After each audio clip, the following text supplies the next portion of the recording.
You know, we all love beans. Do we all love beans? Oh God, this is how I'm starting this video, huh?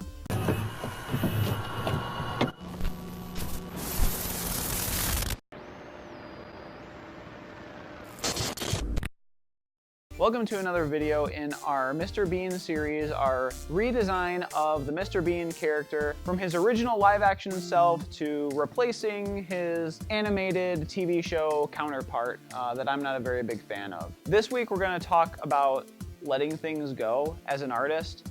Now, being a character designer myself, letting things go is sometimes pretty difficult. And by that I mean, like, you invest a lot of time in your ideas, and every time you put something into the world, it's a little piece of you. No matter what project it's on, it's always something a little bit personal, whether you want it to be or not. If it's something super commercial or super indie, cool, whatever, it's still something that's really important.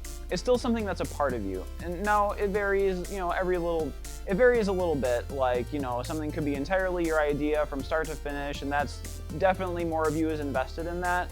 And some of it could just be like, oh, maybe 10% of my idea made it to the final product, but still a part of you is in there. And letting things go is a big part of that. And by letting things go, I mean accepting that maybe your idea or your original idea or even like 5 or 6 iterations down the road isn't exactly what you or the client was looking for. And a perfect example of this is where we left off in the last Mr. Bean video. At the end of it, I said I thought I found a few ideas that were something that I really wanted to latch onto and really keep going for and exercising with and moving on with.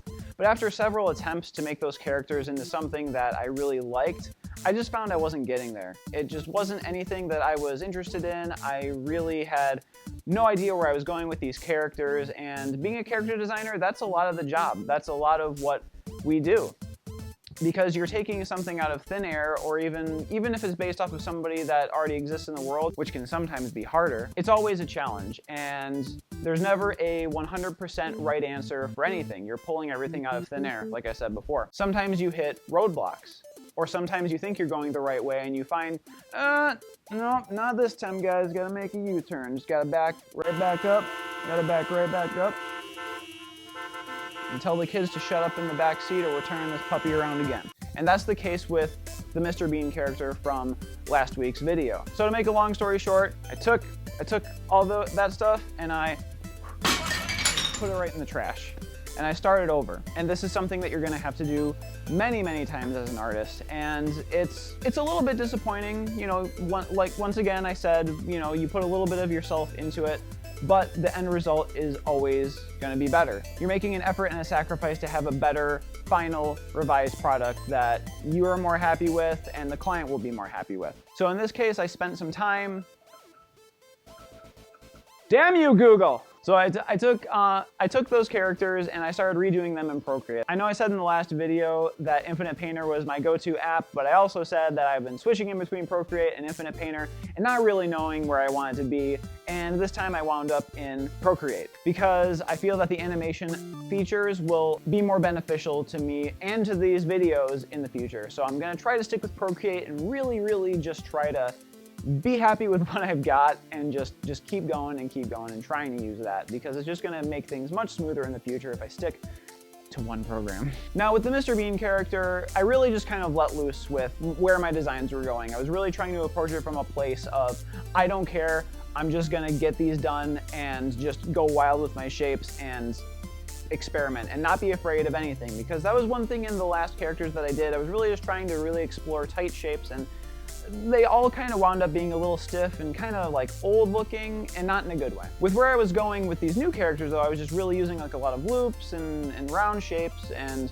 I found the results to be something that I desired a lot more and something that I feel looks better in an animated setting. And after revising that character and doing a couple iterations of what I think he might look like, you know, resizing some things and just adding various elements and taking other various elements away, I then dropped the opacity of the layer, the main layer that I was working on, and then I inked on top of it and still remaining really loose and, you know, just letting the lines kind of almost create themselves. I was just letting the lines go kind of where they wanted to go. I wasn't being too restrictive with where I was going. A lot of artists will tell you that when you drop the opacity of one layer and start to ink on top, it really makes your drawing a little more stiff and a little more lifeless, but I actually feel the opposite, because once I have a framework of where I want to go with a character, like a rough guideline, then I really feel like I can almost break the rules a little bit, you know? Like I can like, oh, if I have a curve that goes like this, I can go and just like really push it even more, but I have like a general map of where I'm going. It's like back in, you know, the year 1885 when you were printing out MapQuest maps, like I'm really dating myself here. When you print out MapQuest maps, right? Anybody who's like over 25, you're allowed to listen to this. Anybody under 25, just stop the video or skip a couple minutes ahead, because this part is clearly not for you. You'd print out the MapQuest maps, and you'd you know, be driving to your destination, and oh, what if you're on vacation or something? Oh, what there's a cool thing on the side of the road, but that's not where the map says to go, but you're gonna go there anyway and check it out, and then you'll get back on the route later. It's exactly like that. You're taking your own path, but you have a main guide to always fall back on. And that's exactly what these layers are to me. I drop the opacity of my rough sketch layer, and then I can ink on top with some cleaner, but a little more free-form lines.